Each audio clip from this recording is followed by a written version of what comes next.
Good morning, everybody. Today we have a visitor, Bruce Damer, who's originally from Canada but now lives in California, Silicon Valley, near Silicon Valley. And he's come to visit us today, the whole day, and also probably this evening, if any of you have interest in going out later. We'll have some plans. Don't know what they are, but it'll be fun. I've heard in advance of the giraffe beer, so... Oh, we're going out for giraffe beer tonight. And I met Bruce recently, just last week or so, when we were in London at this systems architecture conference, and we were talking quite a bit in the pub and other places about using computers to understand something about emergent phenomena, and using computers to model different kinds of self-organization, self-assembly of molecules. And Bruce has some ideas about this, how to do this, and that's his experiences in doing lots of modeling, as you will hear.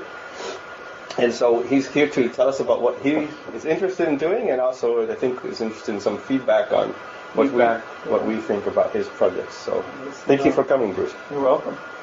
So I'm going to actually, based on Martin's prompt, I'm going to give you a bit more of a background on me and why I'm doing this. It goes back about 25 or 30 years, so 1,000 years, thousands of years.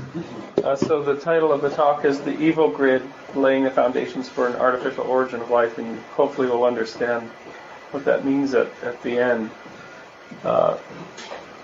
Just a bit of my background, creative and research background. When I was a teenager, I was drawing virtual worlds, mainly being extremely bored in school. Who isn't? But basically, I'm a visual thinker, so this is the kind of thing that I was doing while I should have been doing my work. These are yours? Yeah. In the 80s, I finally made it off to college. And one of the first visions I had was, I was very interested in space from a very young age. I saw the moon landing and Neil Armstrong and whatnot. I was 7 years old at the time. I guess most of you didn't see that. I'm just getting old.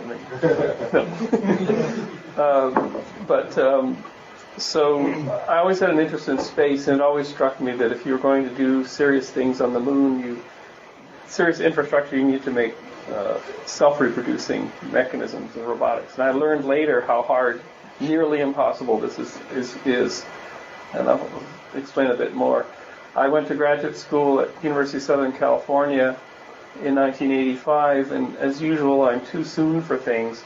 I got a VAX 750, that was my machine, on it with a Tektronix scope, and I was building artificial life software in 1985. Based on reading von Neumann's book, because I couldn't find anything else. I searched the online system, I searched Usenet and everything, there was just nothing. And it was a couple of years before the first Artificial Life Conference, so of course I'm too soon, as usual. And no one understands what I'm talking about. But it was interesting work. So I finished my master's degree with the intent to go on to do the PhD, but I just really found that there was not only there was no understanding what I was talking about by the faculty, there was not enough computing power to do what I wanted to do. So I thought, I'm going to have to wait. So I went on in the late 80s, joined Xerox and a small startup called Elixir, and did something else I dreamed of doing. In 1981, I saw the cover of a magazine that showed a graphical interface. And this is long before the Macintosh and the Lisa. This is the Xerox Star. And I got, in the late 80s, to write an operating system. So I wrote this. This is basically the Xerox Star interface for PCs. I wrote from scratch. Don't do this at home. All the pull-down menus, every pixel, everything like that. So that got me very familiar with two-dimensional GUIs. This is just after the Mac came out and just before Windows. About that time I started, and this is one of my cartoons, I started collecting vintage computer hardware because I was around Xerox PARC and whatnot, and realized that they were throwing away all their heritage and they weren't saving it. So I started collecting this hardware, and that today grew into a huge collection called the Digi Barn, which is in my barn near Silicon Valley This is Steve Wozniak. He came over one day and he was missing his old girlfriend. And, and this is, of course, the star. This is the first portable musical computer. This is the Xerox collection. That's a machine from Lincoln Laboratory in 1962 that we got working. That's a Cray supercomputer. Don't ask how I got that. But there's about 500 machines there. So I'm tracking the entire emergence of digital computing and digital space, that's why I call the company Digital Space. And it's partly through this collection. This is just a part-time thing, but there's 500 machines there now. It's a crazy project. In the mid-90s, I had sort of foreseen the rise of virtual worlds, and I formed a nonprofit organization in the early to mid-90s that was going to be the umbrella organization. And as these projects came online, I got everybody together. So, for example, this is all the avatars from the different technologies of the mid-90s. And I wrote a book about it. I held conferences about it. I brought all the universities and industrial partners together to create the avatar medium. Helped define new terminology, helped define the features for the platforms. And the avatar environments, by the .com crash, they had the first early adopter platforms had crashed, and then it came back with Second Life, things like that. So it was very interesting because this is the new medium. Is that my water there? I think it is. Great. A little side story here. In 1994, I drove to the Santa Fe Institute, and they were just moving into the new Hilltop place. If you guys have been there, the new Hilltop place. I went in, and there was Chris Langton in a full leg cast, having broken his leg falling out. He's broken almost every bone in his body. I don't know if you know his history from skydiving to, building a treehouse for his kid. Of course, he breaks his leg in two places. This was just the way Chris was. So he said, I need help. I said, what do you need? I need to be driven around. I said, I'll drive you around. I can talk to you if I drive you around. So we talked about virtual worlds. Because at that time I was predicting that they would come, and I had this idea that the rise of virtual worlds would lead to technologies for artificial life experimentation through cyberspace, and that was the general direction. And a couple of years later, at A-Life 6, I met him again, and I finally got him hooked into these worlds, and he got pretty hooked on them. So I've since decided that places like Second Life are really poor environments for artificial life or emergent phenomena experiments because it's just the computing cycles are not there. It's all clocked to the user. You just can't get enough compute out of them. But they're impressive places nonetheless. This is Alpha World in the late 1996. It was over 10 million objects the users put down. This is sort of looking from above. So even in that early period, it was substantial spaces were being built by users. And what I also did was I invented and pioneered this idea of holding large events in virtual worlds. So we held the Avatars cyber conferences, several thousand people at each event every year. And we invented things like meeting rooms that were assembled by databases and run by bots and the whole thing. Because I was still very interested in lifelike simulation, I kept doing projects, and I formed an organization called Biota.org, and I have a couple of CDs of audio, our podcast here if somebody's interested into. You can also get them online.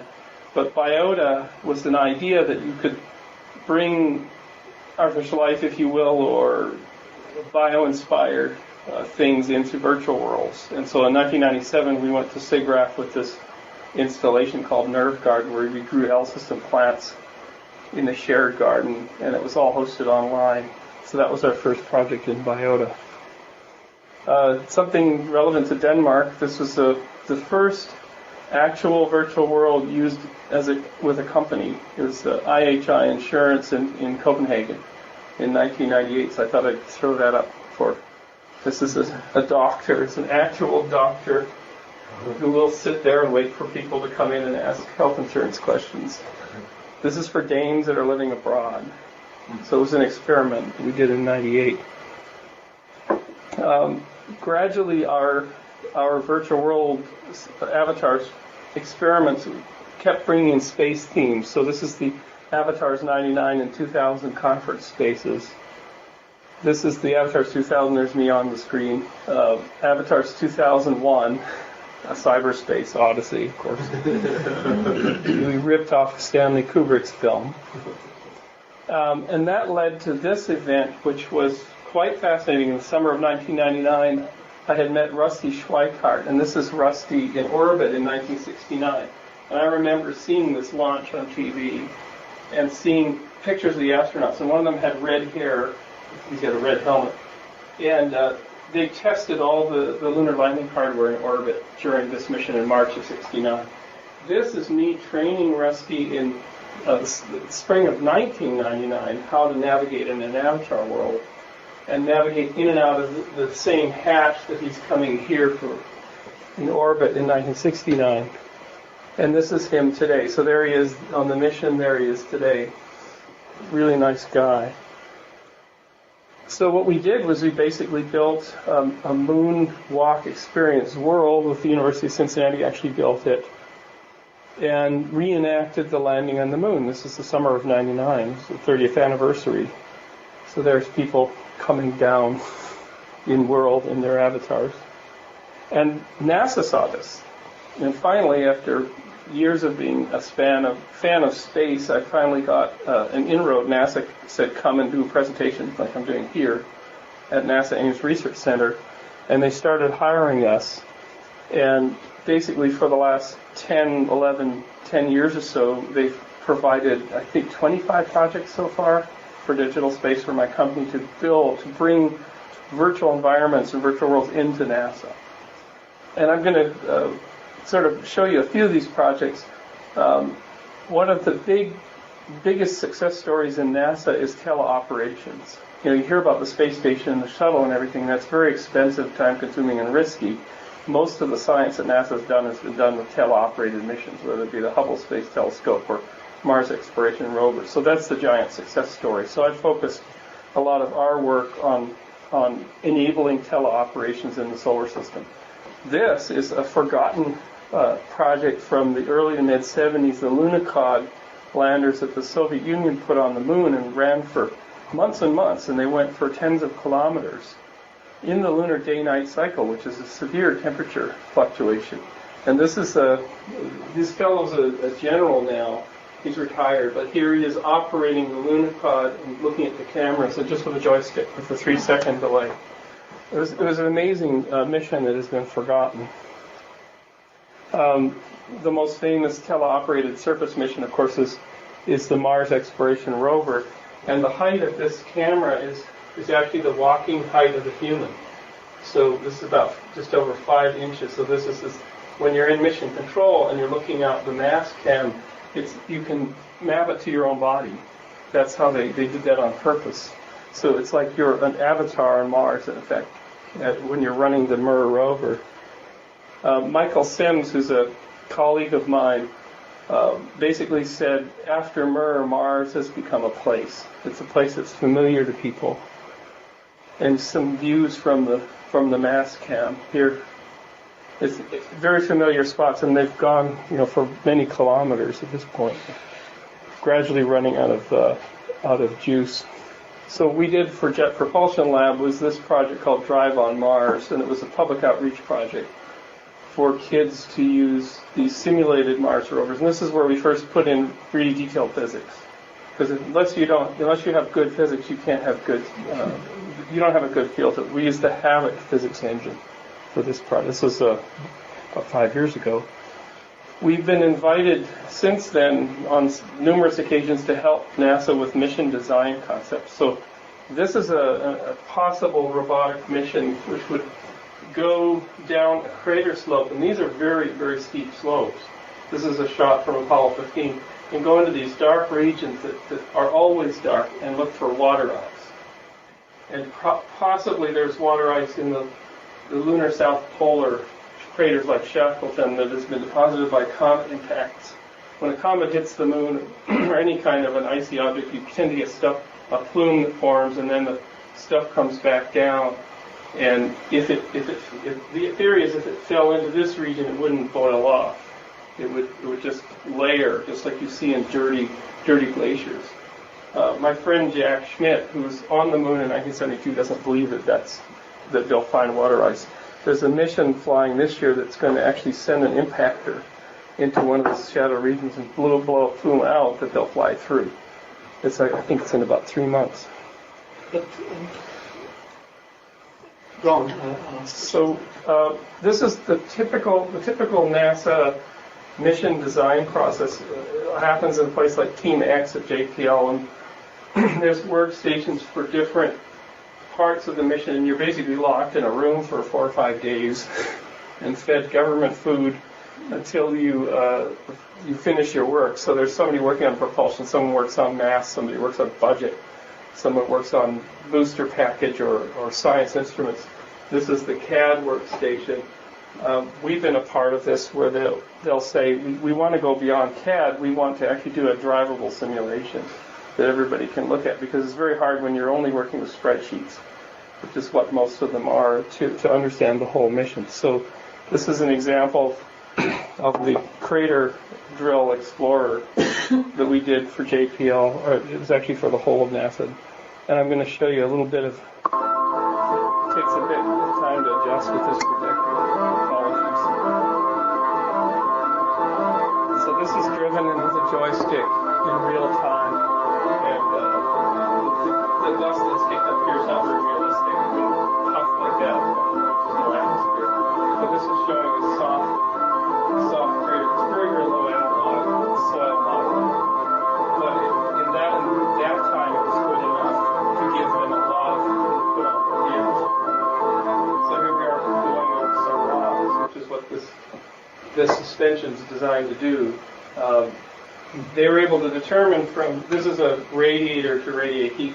They were able to determine that they needed a much better braking system because the vehicle would slide sideways. And it would also heat up if the sun angle was right on the back of it. It would cause extra thermal load because this would be covered with dust. It would coat itself with dust.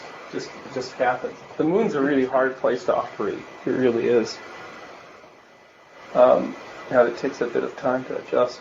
Another mission that's interesting from a design perspective is we were asked for a headquarters study in 2007. The headquarters wanted to know how could we actually send a human crew to an asteroid. If you go back to the moon and you want to go to Mars, but actually an intermediate mission is an asteroid mission where an asteroid is coming by the Earth and there's several candidates. You go out about 60 days, rendezvous and dock with it. Basically, you're not really landing in the sense that the gravity is so low. And then you ride it toward the Earth and you get off and you come home. And NEOs, or near-Earth objects as they're called, or asteroids, are fascinating places. There's good science to be done there. There's a tremendous amount of early primordial solar system material that you don't find on the moon. And possibly the future of the space program will require us to go out and mine asteroids and comets. That's the only way we can actually produce a sustainable space program. So these are my scribbles from a couple of years ago. And this was the resulting mission. We were allowed to release the information to the press, and it was picked up by a lot of news outlets. And so this is the mission's quite interesting. This is the constellation hardware, which they're designing and building now to go back to the moon. But I designed this pressure module plus this ring of airbags with penetrometers and EVA and ability to get out or to teleoperate in case you don't want to go outside. And of course you can see they're kind of scuba diving here because it's so ultra low gravity. It may look like the lunar surface, but it's not. And this might be a 300 meter asteroid. They're all rotating and hey. Oh, you need a chair. Hey. Oh, careful. So this was a very interesting mission design. I'll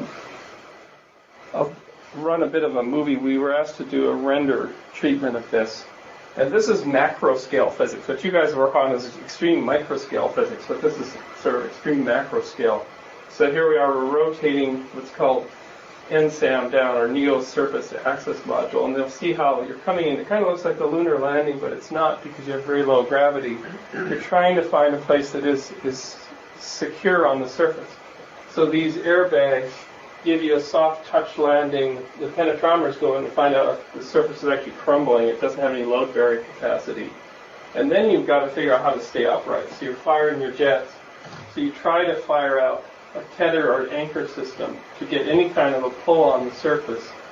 And this is debatable whether this would work. A lot of my rock climber friends question it. But if you can somehow tie yourself down, then you can do these spacewalks. And you need to use handholds. And of course you plant the obligatory flag. But it's hopefully a flag of the earth rather than just one country. Or of the funding partners. Oh, Canada's in there twice. That's a good thing. I'm Canadian. Yeah. So that's the typical design that I'll do for NASA on these missions. Now, the same Rusty Schweikart, the Apollo 9 astronaut that you saw earlier, got in touch with me about 2 years ago and said, I'm heading up an effort to promote to the world's governments that we need to have missions to go out to threatening or questionable asteroids and track them and look at a pilot mission to shift their orbits. Now, the story behind this is really interesting. My friend Pete Hutt, who's at the Institute for Advanced Study, was walking along in New York and his cell phone rang, and he almost doesn't like cell phones. He never answers it, but for some reason he took it out of his pocket and answered it, and it was Ed Lu calling from space. Calling from the International Space Station. Ed had been looking out the window, and in a very, very rare spare moment of this contemplation, because you're very busy, you work like crazy up there, and he had figured out in his head how to do asteroid gravity tractor and gravity towing. He figured the math out, that it was actually possible. And he was so excited, he called, got permission, got routed through JSC and got the call through. And so what happened was then Pete contacted Rusty Schweikart, who founded an organization called the B612 Foundation, so named after the Petit Prince, with the moons. And Rusty's whole mission in the last 10 years has been to raise the awareness that we need to do something about the threat of these things and or their resource sources for space programs. So he said, so they actually worked it out, and JPL did all the calculations to show that if you flew a spacecraft under continuous propulsion, like this has got little ion jets, this is like the ESA Smart 1 mission to the moon.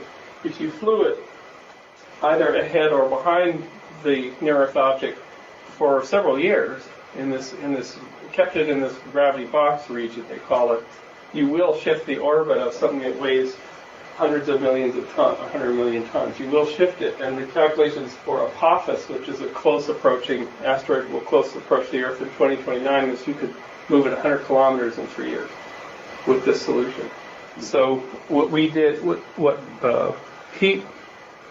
Rusty said, there's a possibility of using an impactor to impart a little bit of momentum, but it's very tricky because the things are rotating, and where do you impact it? And we've impacted comets now. I don't know. They didn't do an orbital determination for that impact.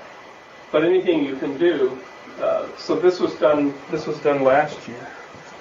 This year we're working on. They're rushing to finish the space station before they cancel the shuttle program, which is supposed to be next year. I don't think it's going to happen. And one other area we've done modeling for NASA is in really detailed spacewalk simulations. So this is actually one bit of the space station. It's a lot bigger than people think. And we recently produced, I could show it later if anyone's interested. It's on nasa.gov. You can download it and run it. It's the complete Hubble servicing mission spacewalk simulations, all compressed into one canonical spacewalk. So you can become the astronaut, and they're replacing the wide field camera. This is the astronaut on the Canadarm2 that's pulled out the wide field camera, is putting it in a parking position. He's going to go get the new one. And we modeled the entire mission from video, from training in the swimming pool in Houston. So that's my space career. onto the evil grid. So back visiting, having these ideas in the early 80s, drawing virtual worlds in my mind and on paper, visiting Chris Langton, or doing virtual world artificial life things on the VAX at USC in 1985 and finding out nobody understood what I was doing, there was no field. I delayed doing any further work until meeting Chris Langton in 1994 at SFI, driving him around in his leg cast and then selling him on the idea that virtual worlds were coming to the internet. I went on to form Biota, which had the 3 Biota conferences, which had, the reason I did that was so that I could actually meet all these wonderful people. So we had Richard Dawkins and Douglas Adams and Carl Sims and Tom Ray and all these people at the conferences, so that later, when I went to do this project, I would have a connection with all these people and understand what they were working on. So I finally decided in 2007, having done 25 projects for NASA and all this work, that I was going to go back to school, and I found a university in London that had an external for ancient people like me, late model PhD I call it, that where I could take the original proposal I had from 1985, cycle through all of this 20-some years of work, and go back and start working on it again. This time because I have a team and I have funding and I have colleagues and whatnot, it might work. So that's a bit of a quick background. So soft artificial life, and I'm using Mark Badeau's terminology because I think it really fits. We had him on the Biota podcast I think a month ago, and it was wonderful to hear his overview of how things have evolved and where they're going. This is SFI. There's Chris, and I thought I would just if you haven't seen this, it's very inspiring. Have you all seen the Carl Sims work, the Thinking Machines work? Somebody's not nodding. Maybe not everybody. I think it's inspiring. I mean, it was inspiring to a whole generation of people. So that was inspiring to a whole. In fact, Chris, they had just installed Mosaic on their Sun workstations at SFI when I was there in the summer of '94, and they were downloading this MPEG. And when Thinking Machines, the company that sponsored the research, was going out of business, I actually punched through their firewall and took all of these videos because they was all going to disappear from Carl's site, and hosted them for about 5 years to keep them running, at least as fossil relics, until Carl could actually get his own site up when he formed his company. So that was kind of an interesting thing to do.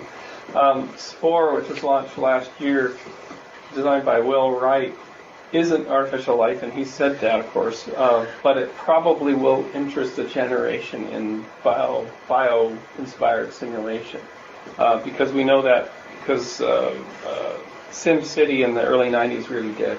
He created a generation of sort of sysop nerds to understand all the connections between servers and pages and whatnot. So that's something to think about. So I mentioned the Biota conference series. I grew up only a couple of, maybe 3 hours drive from the Burgess Shale in British Columbia.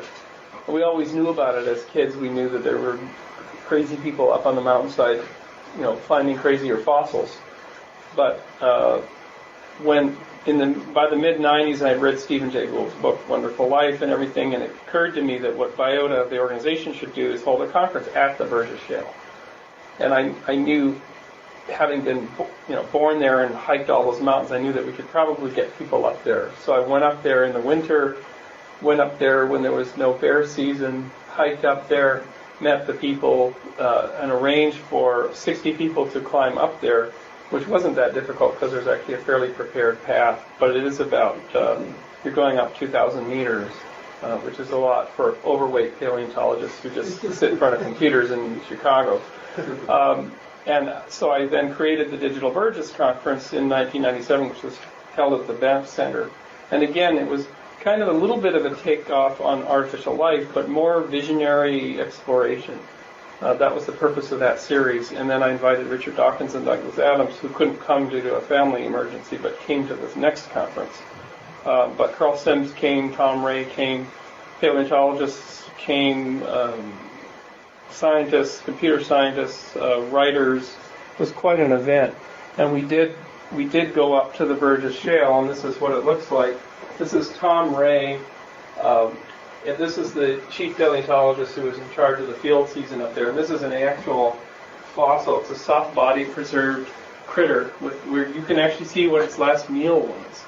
It's an amazing preservation. These are 535 million years ago, Cambrian fossils, no bones yet in this part of the fossil record, and yet these were preserved.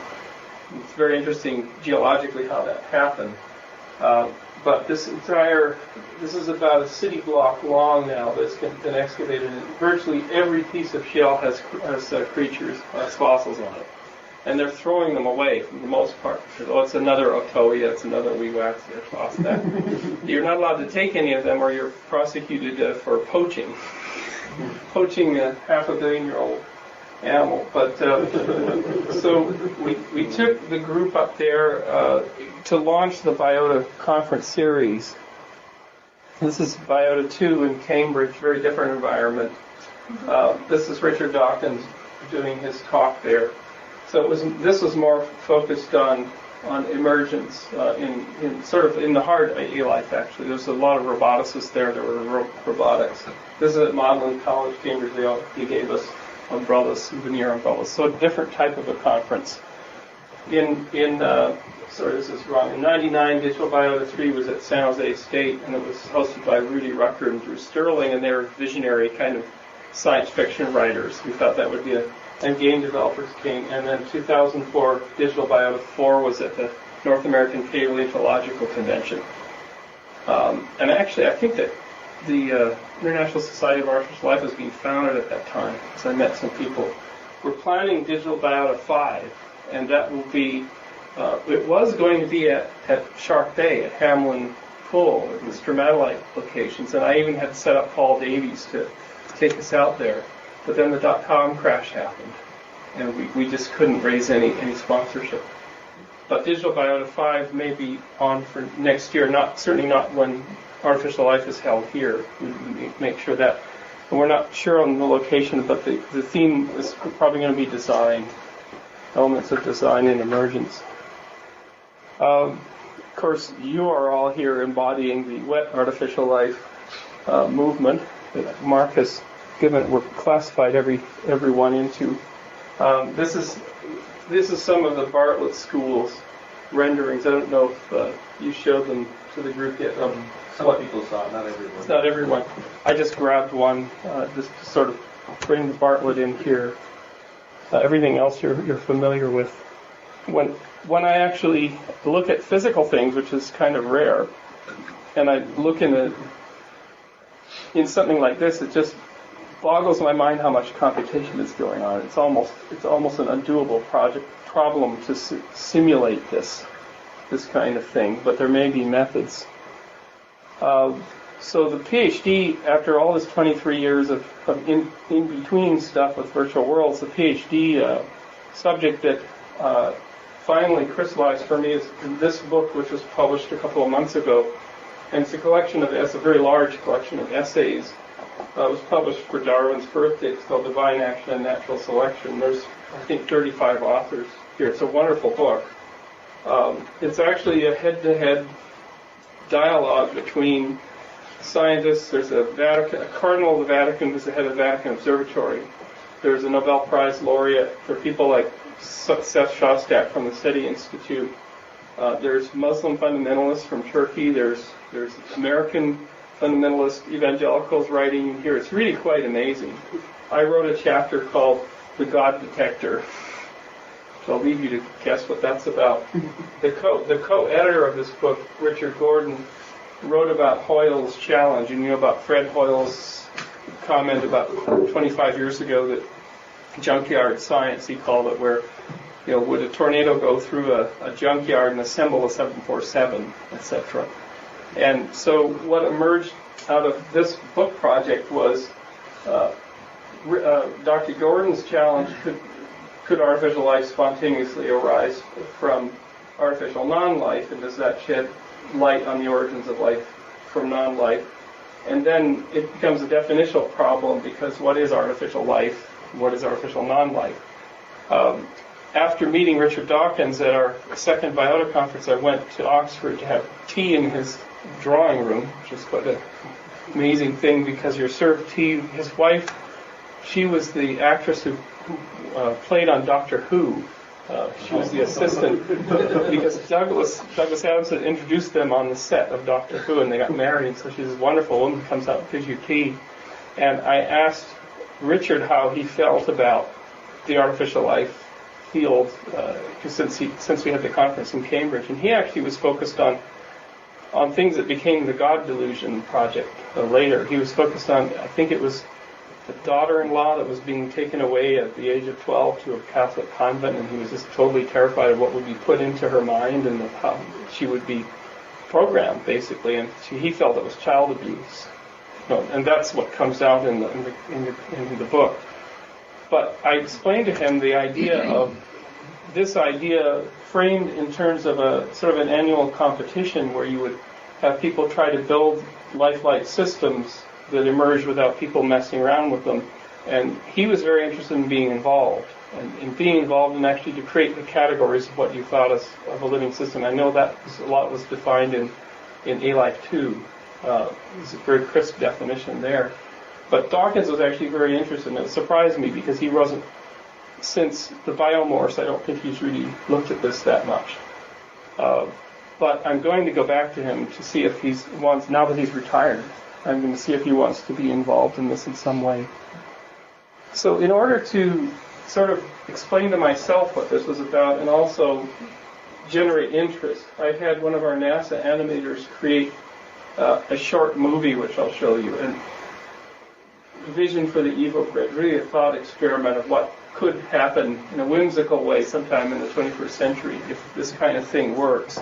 And again, it's very whimsical. As in NASA speak, we call it notional.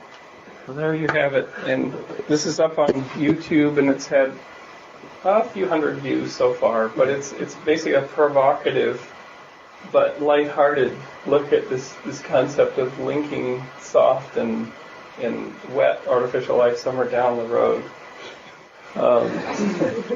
We're working on a couple more variants, but I'll keep that as a surprise.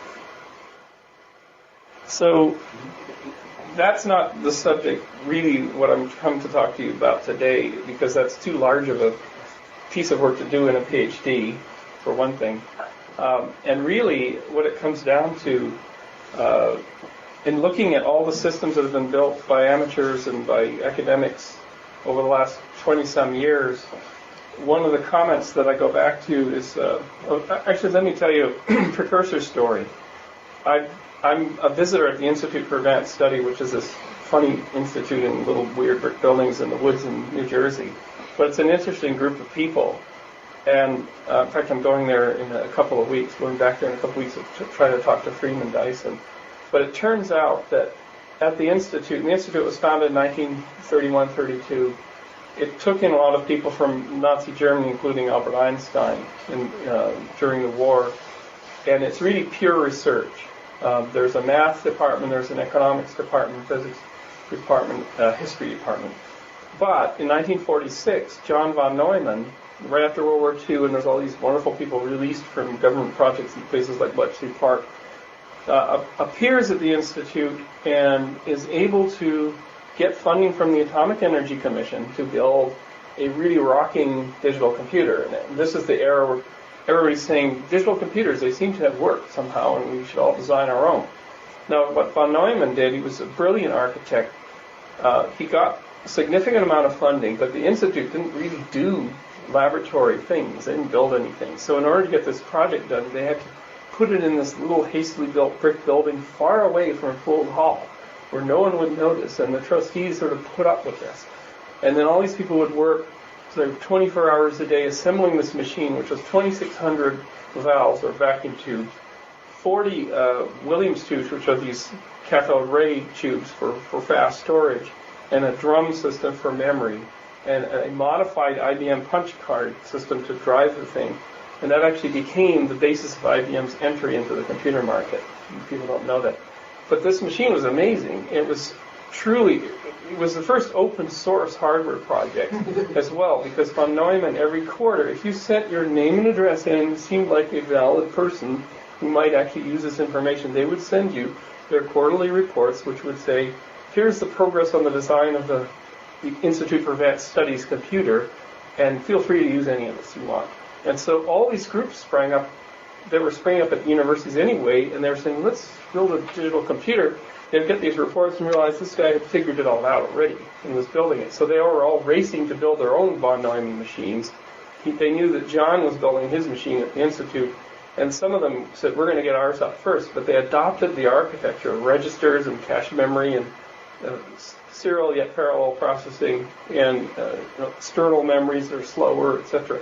was adopted en masse. And this is the basis for all of machines of today, is because of this open source hardware philosophy. In 1951, the IAS machine never got a name other than the Institute for Advanced Studies machine. It came live. This is all in George Dyson's wonderful book, Darwin Among the Machines, by the way, if you want to read the detailed history. But so the Atomic Energy Commission people arrived. They load up a program, important program for them. They funded the project. It ran for 60 days, 24 hours a day. This was a huge achievement at that time, when the mean time to failure for, I'm telling them all this because I have a big, giant vintage computer collection in my barn, and I'm really passionate about these kind of things. But mean time to failure on most systems then was about 5 minutes. So for this machine to run 60 days in a row on a heavy-duty engineering scientific calculation was a huge achievement, and it proved that digital computing was possible for science and every other application. And that was the calculation for the Mike test of the super, or the hydrogen bomb that blew away an atoll in the South Pacific. So that was the first, that was the funder. And the calculations allowed them to build the hydrogen bomb. A year and a half later, a strange fellow, a self-made, at least financially independent researcher named Niels Baricelli. Now that's a combination of Norwegian and Italian, but this guy was, arrived at the Institute as a visitor, kind of like me, got himself embedded into the von Neumann project, and he built what he called the numerical symbioorganisms project, which was to take ideas of symbiogenesis, which were popular at the time. This is the early 50s, this is before Margulis, and put them to the test in this machine. And he filled the entire 5K with basically a digital universe that was continuous, that the things that would reach the boundaries would go to the other side, and used up every possible resource in the IAS machine, ran all the Williams tubes, and built what basically was Tierra. It's amazing. And George Dyson actually found materials on this in the basement of the Institute, including the punch cards and all the notes. Put this back together, talked to his father, Freeman, about what was going on, and said, oh yes, this inspired my ideas on the dual origins of life in the 50s. This is this Baricelli stuff. And he's been kind of forgotten or not really covered in the histories. And it turns out that his algorithms showed, they showed natural selection, they showed the emergence of viruses in the system, very much like Tierra, but on the most basic, primitive, first digital computer. Roll this forward to at Digital Burgess conference, Tom Ray was saying, yes, it's all well and good with Tierra, but they always seem to reach a threshold where complexity stops. There's not any more emergence. And so what I would like to do, and you can tell me if I'm mad, I've already been declared mad by some people at University College London, is to try to build a simulator that can push beyond the complexity plateaus that we're seeing in all these earlier systems. And I think, just intuitively, and tell me I'm mad again, that it's because the physics is too poor in the simulations that they're not generating the self-organization, the complex self-organization. And that you need to have, not only do you need to have very rich physics and high performance to have a lot of particles, a lot of objects like you have in chemistry, but you need to be able to do this other thing, which is this kind of autopoietic searching for self-organization. So consider a simulation where you have artificial gravity and artificial heat sources and sinks and artificial Brownian motion and all the kinds of things that you would have, but you have a lot of them. But they're on sliders. You can vary them very finely, and as a result, what you would do, you would build this simulation to run on a grid, maybe through the Berkeley network, through the Boink network, because I know one of the developers of that, so that you can get a couple of million computers running it, like SETI at home, etc. But the simulation would be somehow tracking emergent phenomena or self-organization in dumps. Dumps would be coming out so that you're not sampling, you're not biasing the experiment, so that the simulator is always showing a dump out somewhere and it's being analyzed offline, and you're looking for patterns in space and time. You're looking for things that are going on. You're not going to see it visually because you just can't afford to render this. It's be too large anyway. It'll clock it down too much. And then if you do see something, you can the simulation can go back and focus on tweaking those parameters a little bit to see if you get a little bit more self-organization. So it's crawling forward in the space, looking for a set of starting physics parameters and properties that will generate more self-organization.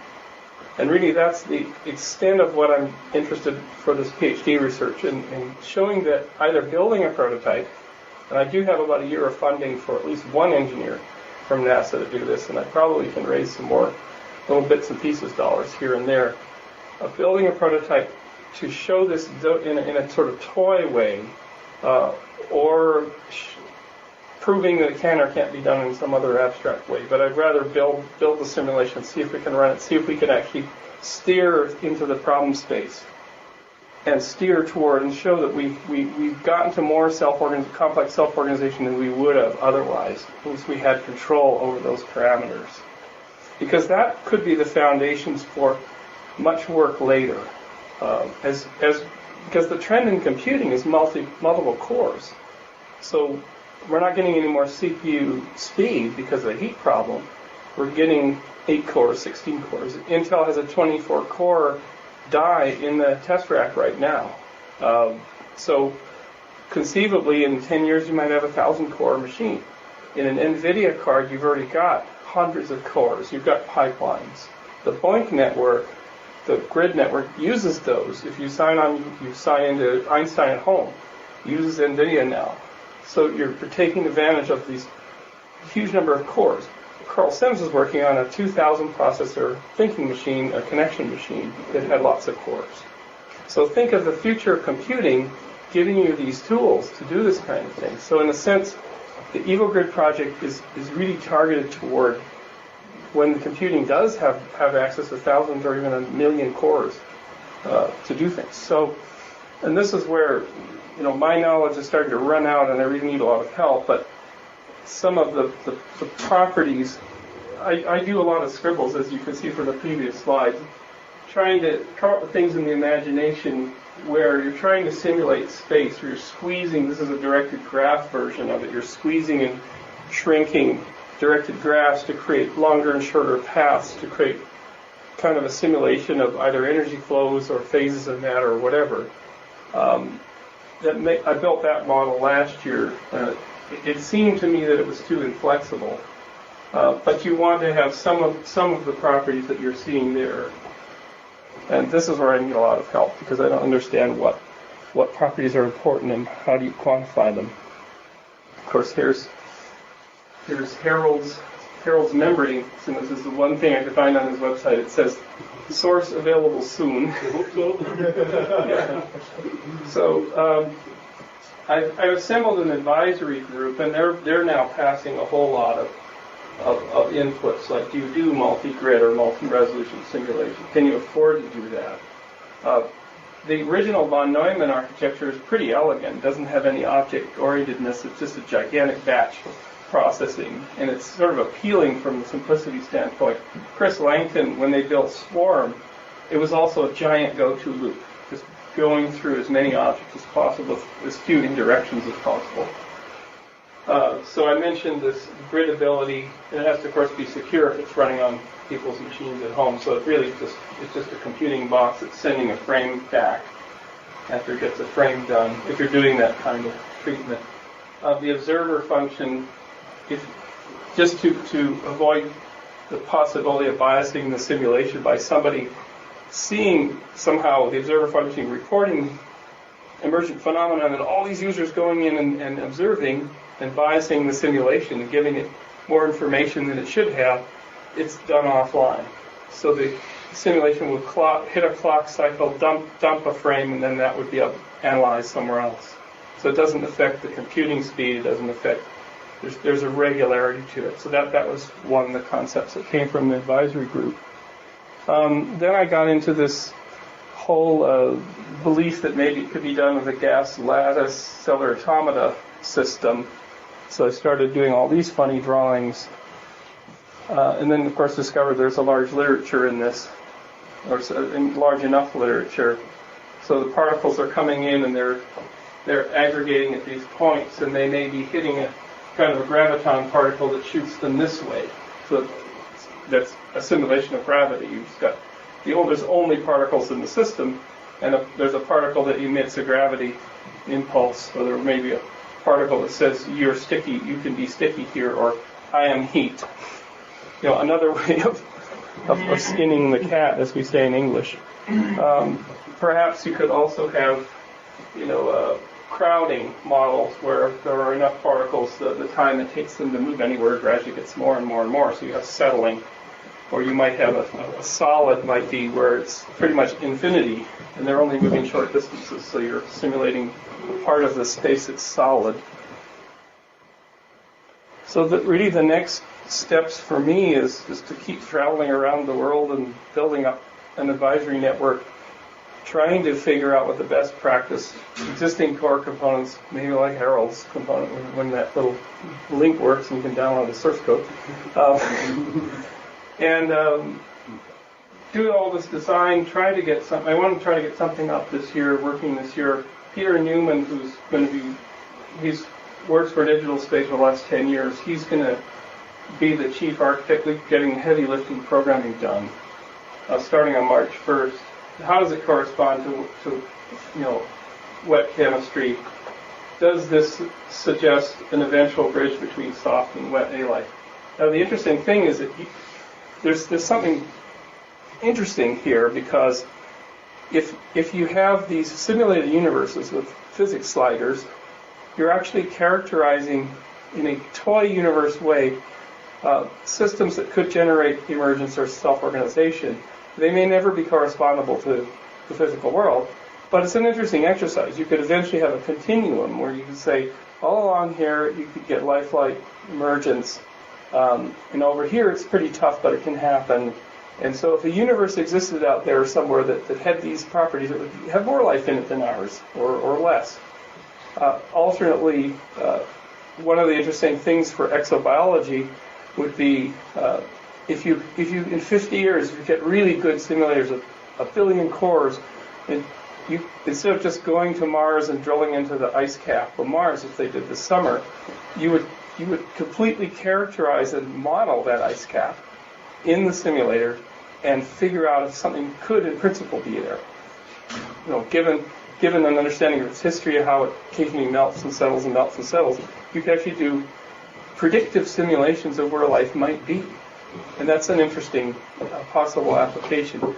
Another application, this goes back to my asteroid work for NASA and others, is this, and Freeman Dyson. Freeman Dyson, about 20 years ago, because he's Freeman Dyson, came up with this idea of, life is on the Earth's surface, but frankly, there's a lot more surface than the planets on these small objects, little cometary fragments and whatnot. There's a lot more that's exposed to energy. A lot of it's further out. But the ideal place for life in the solar system is on the surface of those objects, so you ought to worry about evolving or building lifelike systems that can live there. Because if you can, in 1,000,000 years or 1,000 years, when you go out in your space travel, you'll find things to harvest. And that's Freeman, the Dyson's trees idea.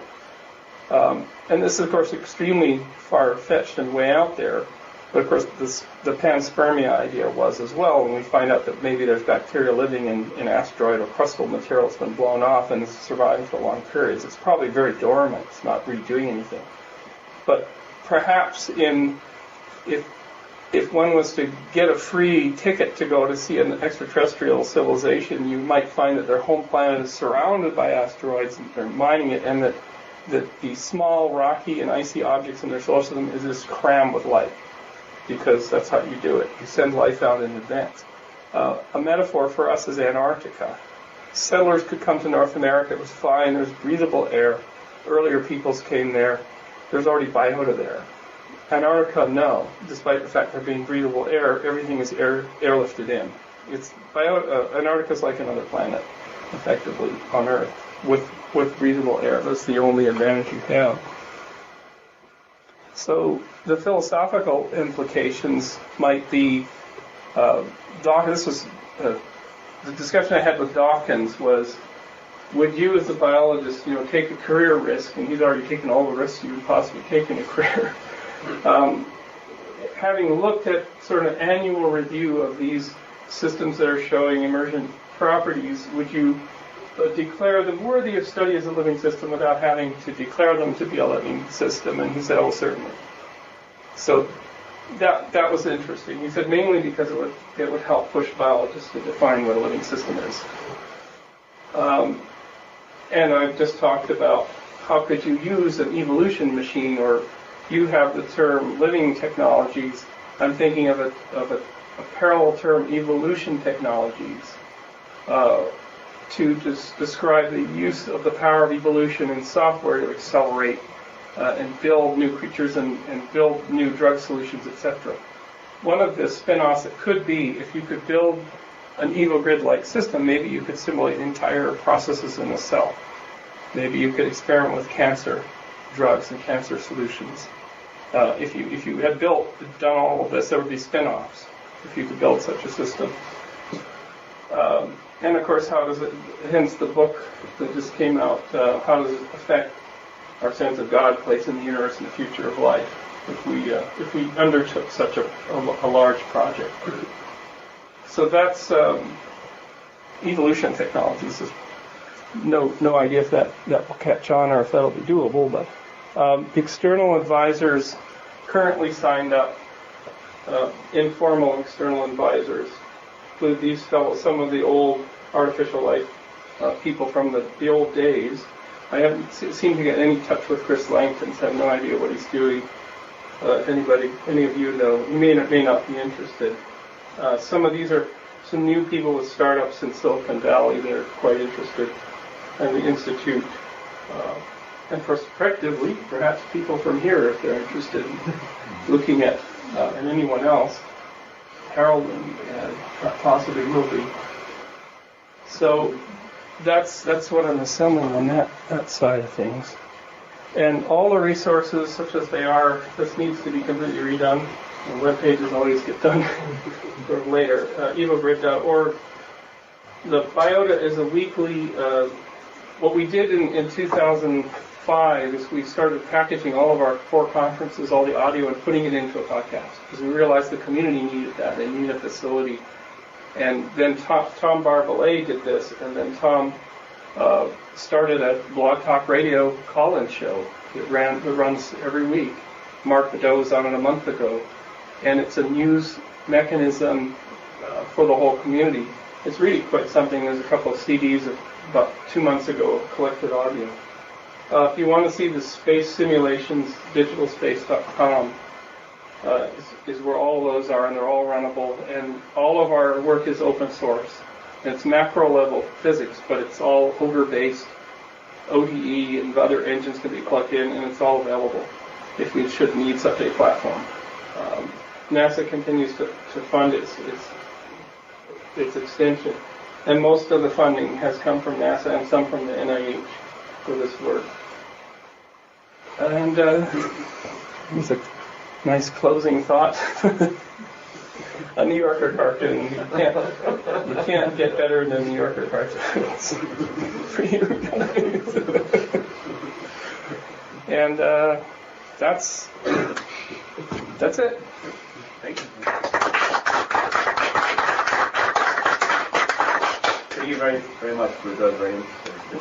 It's a bit late. I don't know if you have other commitments, so you wouldn't be rude if you left now. But Bruce is here all day, so if you'd like to talk with him, there's plenty of time. We'll be going to lunch probably around noon, so you're welcome to join us for that as well. Questions, comments? I have a philosophical one. You came on this biomorphs. Do you have a good definition of whether the biomorph is really life or not life? Oh, I think no one would declare it to be life. I mean, in a sense, it's showing properties that might be observed in a living system, but those were so early. I guess the late 1980s, done on the Apple II or something. When it was on the Macintosh. So I don't think anything. So that's done from morphology. But if you go further down and look for molecules, then you might be able to say whether this is really life or not life. And I think that is the challenge. So if one was to say, and there's a wonderful book by Ursula Goodenough called The Sacred Depths of Nature, and it's sort of really written in, she's a cell biologist, it's written in poetic style, and she basically frames it really beautifully and says, liquid environments that aren't too hot and aren't too cold, so that the atom molecules are locked in place are the thing where bonds can form and complexity can emerge. So really focus on that. So really, any simulation is pared down to focus on the liquid environment and things like it. So I believe that showing sort of a surface terrain where creatures are walking, that's way too far off the scale already. Yeah. You have to start with the particles. And then you can ask the question of when is it lifelike, or when is it a building block from the book. The building, when is it an authentic building block is there. And you could have two different EvoGrids. You could have an EvoGrid, call it an EvoGrid Origins and an EvoGrid Intelligent Designer Edition, which would allow you to go in and attempt to construct structures that, construct a replicator and have it be in there. And that'd be fine too. And then it would be you're acting, as Douglas Adams said in his speech at Biota 2, you're the artificial God. So that would be possibly a good laboratory tool to come out of that. But what would be interesting is if you had the EvoGrid ID edition and somebody made something that was like a vesicle and they were able to do that, and there was a lot of millions of people trying to do this in an open EvoGrid, and they managed to get something to start showing natural selection, showing diversity and whatnot. And then you ran the EvoGrid Origins simulator and it got there only later. It'd be an interesting thing. Then it would really, was God involved in one and not the other? God acted as a result. Sorry? Which edition did he use? Which edition did he use? That's what the God Detector chapter in the book is about.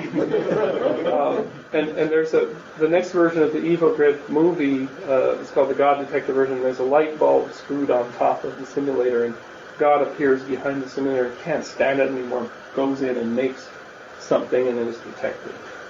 So,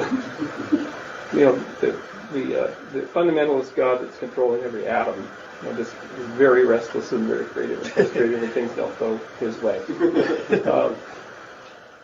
One of the interesting, in the history of computing, of which I'm a student, I was just at Bletchley Park, which is where the code breakers in World War II worked. And this is the primordial soup project to the Institute for Advanced Study machine and everything, and it was totally top secret for 30 years after the war, so nobody knew what they had built, which is a machine called the Colossus. I think it's also called Whirlwind too. It was the code name. The Colossus was this massively parallel 2500 valve machine that broke the Lorentz code, which was the highest code. It's like the Navy's highest code, and this was basically so they could read Mr. Hitler's personal email, which they did for 6 months before D-Day. So Mr. Hitler would have his tea, get his dispatches back, and it had already been read by the Allies before he read it. Can you imagine that? and it probably shortened the war by 3 years, and it probably prevented atomic weapons from being used in Europe. And that's it so shortened the war. And in the 1970s, when the Colossus project was revealed out of the official secrets, German high command retiree survivors came to a conference in Britain where they were shown that their communications were being read in real time every day, except for some blackout periods when they added another rotor to the machine. the Enigma machine, and they were just dumbfounded. None of them had ever, the Allies had hid it so well that they did not know that their dispatch was being read in real time. So one of the interesting things is if you were on a convoy trying to get vital supplies to Britain, and you were not flown over and discovered by a German aircraft, even though they knew where the U-boats were, you were doomed, and no one was going to save you, because they could never afford to lose that cover. So as soon as your convoy was overflown, then the command would say, blow up, go and move, or blow the U-boat, because you have to be discovered before. So an interesting cat and mouse kind of a game. But needless to say, Bletchley Park being a British operation meant that they, as soon as the war was over, they destroyed all the stuff, and got rid of it all, and told people not to talk about it for 30 years. So in the mid-70s, the project was revealed, and there was no parts left of this machine, and this guy, Tony Sale, in the late 80s and early 90s, put it in this bonnet to actually build the thing from scratch. And they had 5 photographs, a couple circuit diagrams, and memories of people that had sort of vague memories of this, and they did it. They rebuilt the machine, and it works. They took a code from World War II, and they decrypted it last year. And if you want a fun day, go to Bletchley Park, just north of London, to go and see this thing. They have a big computer museum as well, but paper tape is with 5 holes punched in it, is moving around at 30 miles an hour on these. It's going so fast and so tightly that it cuts through aluminum if they're not careful. It cuts through this wool.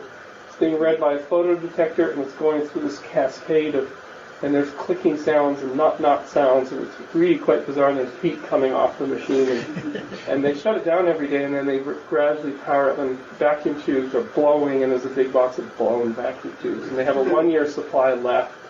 So every visitor that comes asks, please, to find valves in your grandmother's kitchen cupboard, please bring them here. But anyway, this machine, it's amazing to see it, because you can see every bit. And the tubes are lighting, and you can see the little filaments going on and off.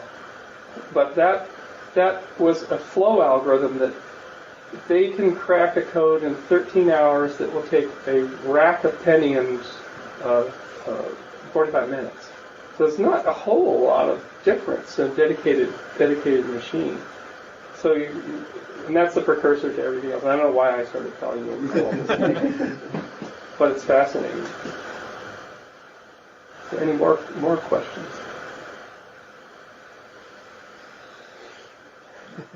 Oh, why I was telling you this, I remembered.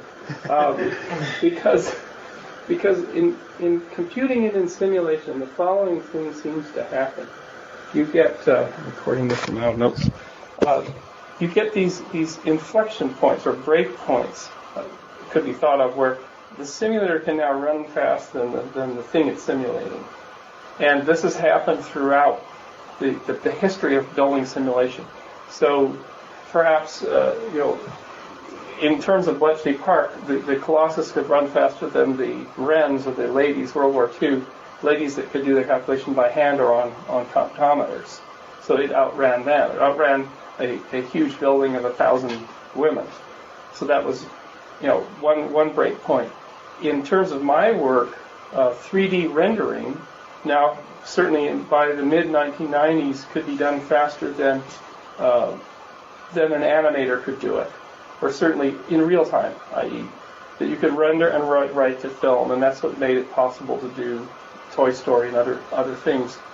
In terms of physics, rigid body physics simulation, in the last 4 or 5 years, you now can outrun. You can run the simulator faster than the physical model can run at a low-level analog. So our simulated rover, we could run it even faster than the physical rover going down the sandbox slope. There will come a time when chemical simulations do outrun, they cross over, where they outrun really simple chemical systems. They're going faster, so now you can use them as predictive tools. So that's just a thought, that if we keep going up this curve. And when you can run faster than chemistry, you can get a little bit ahead of it, and you can try things out. It just happened in every other field, from car design to simulating electrical grids and whatever. Maybe that's what these things are for us. Especially when you have 100,000 processors to play with. Because certainly it's Microsoft Word, when there's 100,000 cores, is probably not going to run any faster. So they'll run slower. So some things to think about in the long stretch of the history of computing and as a tool for science. And why we can't build a moon base? Back to my childhood dreams. It turns out that the moon is so harsh. It's a catch-22. You can't, and I learned this from Jack Schmidt, who went to the moon for 3 days and drove over 30 kilometers, cracking rocks and getting all dirty and everything. And he said, look, the temperature is going through the lunar day-night cycle. The surface temperature is as hot as an oven, 400 Fahrenheit, at the peak of the lunar, just before the sun sets on the moon, and then it plummets down to almost cryogenic temperatures at a lunar night. So we always landed equatorially for reasons of energy, but we always landed during, it was a balmy 50 Fahrenheit, and this is Americans, right, so sorry about the Fahrenheit, 10, 15 degrees Celsius to touch. So you're walking along in your lunar boots and they're not melting off the bottom, and you're not picking up that radiant heat, and the vehicle's not picking it up. They actually had to park the lunar buggy in the shade of the lander to let it to cool off, because they had these wax boxes that would boil practically with the heat, and then they would park it in the shade when they were going to sleep, and it would let the heat off. And so the problem is, after 3 days, all the lunar dust, which is really harsh stuff, it's like sandpaper, is jamming up all their equipment. It's tearing and cutting into, it's little ninja knives, basically. It's called the glutenates. It's cutting their sleeves. It's starting to cut through the layers of their suits. It's inside the spacecraft. It's horrific stuff. And so they're gradually getting equipment failure, and they're like, 3 days is about the maximum, maybe 4 or 5, and it's getting mighty hot as the sun rises. So the problem with going to the moon and making a sustainable settlement is also radiation events. Just before Apollo 17 launched, there was a huge sunspot cycle. It would have made them really sick. If they'd been in transit outside the Van Allen radiation belt, they would have come back really sick, or maybe fatally so. But they missed it. And so you need to bury a habitat for a long-term crew needs to be buried in 3 to 4 to 5 meters of regolith on top of it. Or you happen to find a lava tube, you go and park yourself inside. Sometimes you need to do that, and you need to have consumables, you need to handle the dust problems, etc., etc. So I designed an architecture for NASA headquarters that was lunar teleoperated base construction, where somebody on the Earth would drive all these excavators and bury the hab, and no astronauts involved, ready to make the base.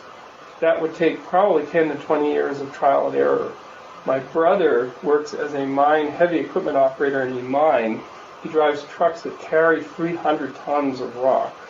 He drives shovels that are 6 stories high at the top, and the bucket's the size of a school bus to dig out. They blast these benches, and then he fills his truck and drives his truck away.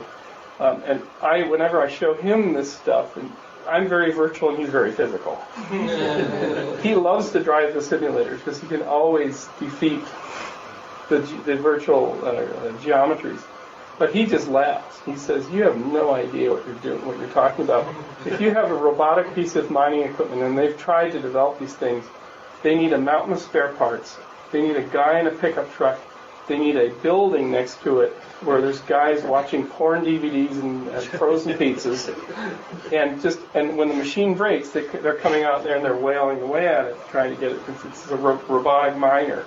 It is so hard. It is so hard. And then to actually use the lunar material in your whole smelter, that's like a huge amount of technology. So it's a catch-22. We can't build in space because we need all the human technology there before to actually keep the thing running.